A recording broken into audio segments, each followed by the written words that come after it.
There are 7 levels of wealth, but most of us tend to get stuck on the first 3. I remember the days of going to the supermarket, praying my card didn't decline, or checking my Chase account, hoping I didn't overdraft. And if you've ever been in that place or are there now, you know the feeling of anxiety you get just thinking about your money. That's why in this video, we're gonna go over the 7 levels of wealth, and I'm gonna show you what you have to do at each step to graduate to the next. So let's start at the very bottom with level 1. Tell me if this sounds familiar to you. Rent's overdue, bills haven't been paid yet, and it feels like no matter how much you work, you're just not making enough money. This is called financial distress, and this is the scariest place to be. I was here myself during the pandemic, living in my grandmother's house, having $20,000 in debt, and working a job that was paying me less than minimum wage just to get by. This is the level where you don't know where to start because your mind is constantly focusing on just keeping a roof over your head. Because at level 1, it's not about thriving, it's about surviving. And at this stage, you only have 3 options. You can either freeze up and stay in this place for the rest of your life, you can run and hide and pretend that none of this exists, or you could finally make the decision that this is the time to fight back. And if you choose to fight, I'm gonna show you how you can win. First, start by keeping track of every dollar you save. I know it's gonna be a little bit anxious seeing these numbers, but being aware of your spending habits is gonna be your best weapon. You can use apps like EveryDollar, Simpler Budget, or even a simple Google spreadsheet. Using these, focus on your 4 walls. That's your housing, your transportation, basic clothing, and your food.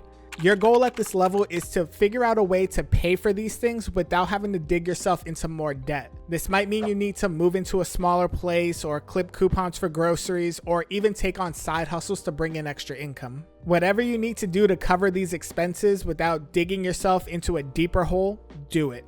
Once you get these established, you'll be ready to grow into level 2. At this level, you're out of crisis mode. Your bills are mostly paid on time, you have a little bit of money coming in, and you can look at your banking app without flinching. But you're not out of the woods yet. I call this level financial break-even. You're not drowning anymore, but you are one flat tire away from going right back to level 1. It was at this level where I made one crucial mistake. I spent so much of my time and money attacking my debts that I did not build any defense at all. And because of that, I got hit from the side with unexpected payments. A medical expense here and a subscription that I forgot to cancel there took me right back to a point where my account was overdrafted and I had to start all over. It's like Sun Tzu said, invincibility lies in the defense. So we're going to take this step to help build yours. Your goal at this level is to not only attack the debt, but to also build your defense against life. This is where things like emergency funds and debt control start to come into play. For your emergency fund, try to save up $1,000 as quickly as you can. I know it's not a lot of money, but like Dave Ramsey says, this is to keep you away from Murphy's Law. It's not meant to be permanent, but it is meant to keep those pesky subscriptions and flat tires away from derailing your entire progress. While you're doing this, focus on paying the minimum monthly payments on all of your debts. At this point, interest has been the tax that we have paid for buying things we couldn't afford. To do so, we have 2 strategies. The debt snowball will help you build momentum by having small, quick wins that'll keep you motivated, while the debt avalanche, where you're paying the highest interest, will make sure that you are saving money on those payments at the end of it all. This is also the level where making more income can dramatically help you. So if you can get a raise from work, find a new job, or continue taking on those side hustles, you'll be out of this step even quicker and ready to graduate into level 3. At this level, you're finally able to start breathing a little easier. You have your $1,000 saved, your bills are all paid off, and those pesky high interest debts are now gone. This level is financial stability. Feels great, right? But what if I told you this is the biggest trap that you can fall into? Because stability feels comfortable, people stop pushing. I know this myself because this is the step that I'm currently at, and I can tell you it feels endless. But it's at this level where true momentum starts to compound. Think of building wealth kind of like a YouTube channel. You can go weeks, months, and even years doing all of the effort of making videos, seeing no results at all. And then at some point, things just click. So at this level, your goal is to start expanding on your savings and to start investing. Remember that $1,000 buffer we have? It's time to turn that into a fully funded emergency fund. But how much you put into this emergency fund is going to depend on your current living situation. Most people say it should be between 3 to 6 months of your living expenses. Now for you, that might mean $10,000 to $15,000 saved, but for me, someone who lives in New York City, that can easily be worth up to $30,000 if not more. For investing, I kind of suggest investing the minimum amount possible until you have this emergency fund set aside. If you have a job that offers a 401k with a match, simply invest up until the match and don't invest anything else. But if your job doesn't have a 401k or doesn't offer a match, consider opening up a Roth IRA with an app like M1 Finance and start investing that way. With a Roth IRA, you could start investing up to $7,000 a year if you're under the age of 50 in 2025. But how does this help you out at all? Well, let's say you invested just $7,000 every single year from age 30 to age 65. If you put that entire amount into the S&P 500, which had a rate of return of about 7.9% after adjusting for inflation, you would have somewhere around $1.17 million. And that's assuming you never got a raise or never invested more than the $7,000 each year.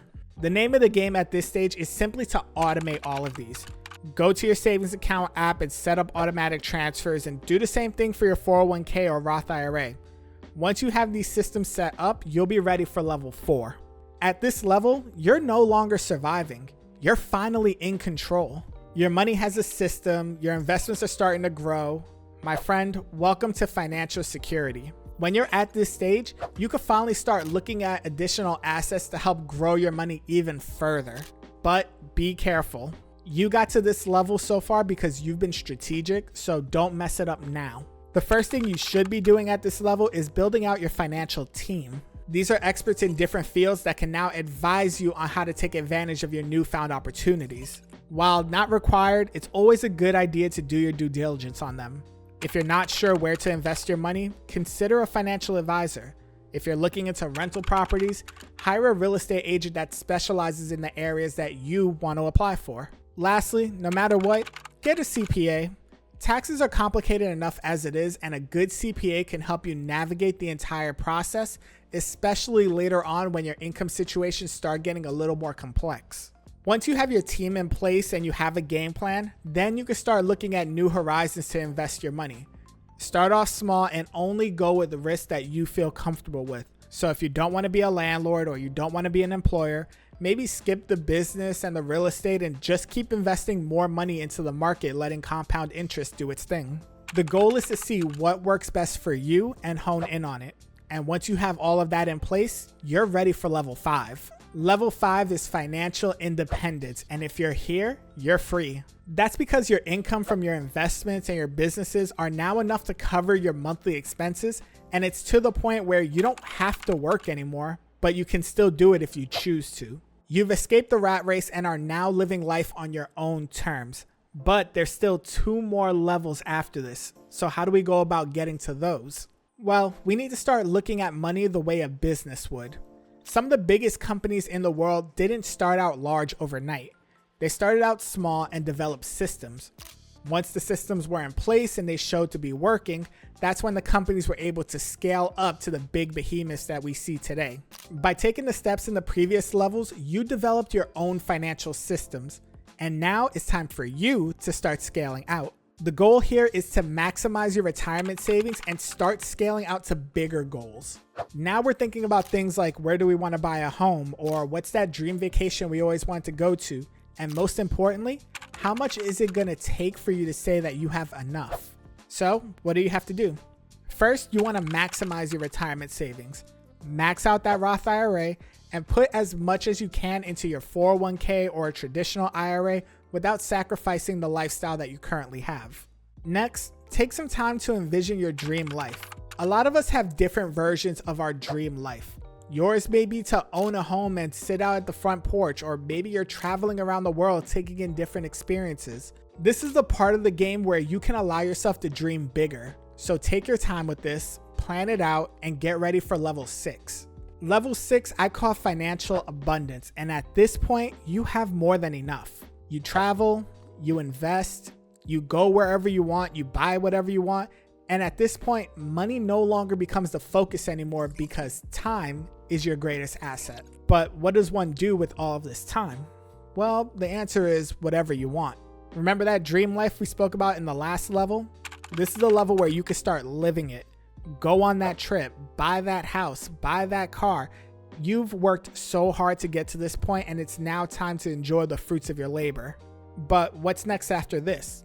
Well, while it's nice having all the fancy stuff, the real question you should be asking yourself is, what do I want to leave behind? And that's where level 7 comes into play. CEO and podcast host Patrick Bet-David once quoted Jose Marti saying, "To be a man, you have to do 3 things. You have to write a book, plant a tree, and raise a child." Now, why those specific things? Because they all outlive you. And here at level 7, we're no longer thinking about money or stuff. We're thinking about legacy and what you want people to remember you by. See, there are over 58 million millionaires in the world, and many of them are going to go unknown or forgotten with time. But it's the ones that make the most impact that are going to be remembered long after they're gone. So, how do you want to be remembered? How do you want to impact people's lives? These are the questions that you should be asking yourself once you reach this stage. Because at this point, there is so much that you can do now. You could donate to a local school or open up a nonprofit. You can run for political office in your local community, or you can teach the next generation of people how to get to the level that you're at now. This can be done through books, podcasts, videos, and heck, I'm even doing it with this YouTube channel. See, while most creators get to this point and share their stories after they made it, very few share their experiences while they're still on their journey. So I'll ask you, where are you right now, and what's your next move from here? Let me know in the comments below, and you'll see that we're all on this same journey together. And if you got any value out of this video, consider clicking this one next.